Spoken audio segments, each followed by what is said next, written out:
Number 9. The focus of the parabola on the right has coordinates a comma b. A plus b equals 1.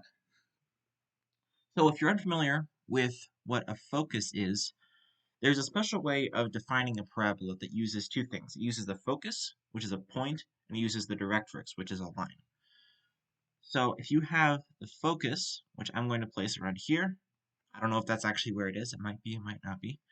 And the directrix, which is a line below, then the parabola is defined as the set of points that is equally distant from each of these. So these two line segments are the same, assuming I draw this correctly, which I did not. These two line segments are the same. These two line segments are the same. They're all the same. Okay, and there's a special equation form of the parabola that we can use to find where these are. And here we go. We have 4p times y minus k equals x minus h squared. This is the equation for finding all the places of your focus and your directrix when you have a parabola. So let's unpack this a little bit. The same way that you have like in vertex form of a parabola, h comma k is going to be the vertex. And then p, let's say the focus is right here. P is the distance from the focus to the vertex. So distance from focus to vertex. Okay, so we can already start making a little bit headway in this problem because we know the vertex from the picture. The vertex is just 4, 2. So let's see, we have 4p times y minus k. So we have y minus 2, because 2 is the y-coordinate of the center, or of the vertex. And then x minus h squared.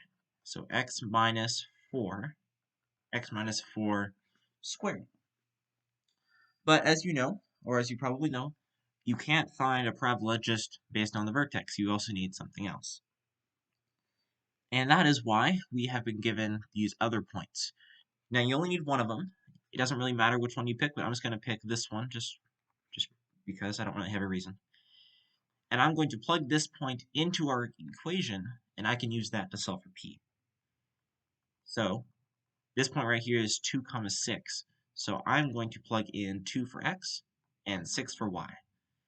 So 4p times y minus 2 is 4p times 6 minus 2 equals x minus 4 squared. 2 minus 4, 2 minus 4 squared. Now let's just evaluate this a little bit. We have 4p, 6 minus 2 is 4, and then 2 minus 4 squared. 2 minus 4 is negative 2, squared is 4. Alright, so 4p times 4 equals 4. Multiply on the left, we get 16p equals 4, and p equals 1/4. So, if p equals 1/4, we know the distance between the vertex to the focus, this length, is 1/4. So we can use that to find the coordinates.